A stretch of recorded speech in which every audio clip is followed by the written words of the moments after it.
રસ્તાની કામગીરી શરૂ કરી દેવાઈ છે। ખાડાનું પુરાણ કરીને રસ્તાના સમારકામની કામગીરી શરૂ કરી દેવામાં આવી।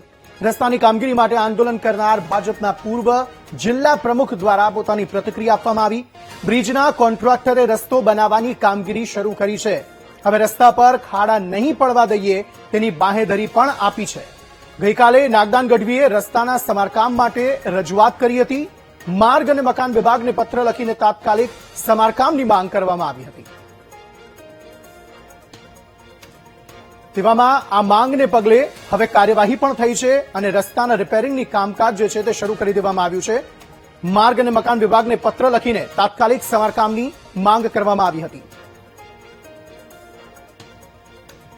જે રસ્તો બિસ્માર હાલતમાં હતો એ ખૂબ દર્દીઓને ને બધાને તકલીફ પડતી હતી। વાત એવી હતી કે કોણ આ રસ્તો કરશે, એ પણ ગઈકાલે ક્લિયર થઈ ગયું કે કાર્યપાલક ઇજનેર જિલ્લા પંચાયતના જે છે એ સ્ટેટના ચાર્જમાં હતા।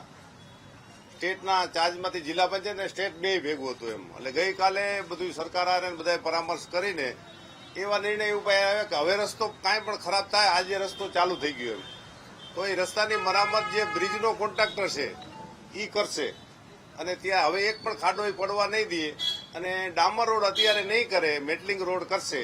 કારણ કે ડામર રોડ એને જે ડિઝાઇન છે રેલવેના ઓવરબ્રિજની એ ડિઝાઇનની અંદર આવી જતું હોવાથી હજી પણ બીજો બાયપાસ કરશે રસ્તો, એવું અમને એને સ્પષ્ટ શબ્દોમાં કીધું છે।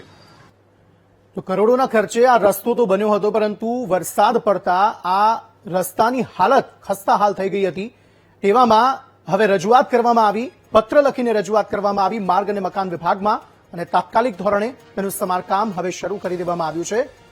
ઓવરબ્રિજના જે કોન્ટ્રાક્ટર છે તેણે જ આ કામગીરી જે છે તે હવે શરૂ કરી દીધી છે। ભાજપના પૂર્વ જિલ્લા પ્રમુખ છે જેમણે આ રજૂઆત કરી હતી અને આ રજૂઆતને ધ્યાને રાખીને તાત્કાલિક ધોરણે આ રસ્તાનું સમારકામ કરવાની શરૂઆત કરી દેવામાં આવી છે। વાહન ચાલકોને કોઈ તકલીફ ન પડે તેનું ધ્યાન રાખવામાં આવી રહ્યું છે।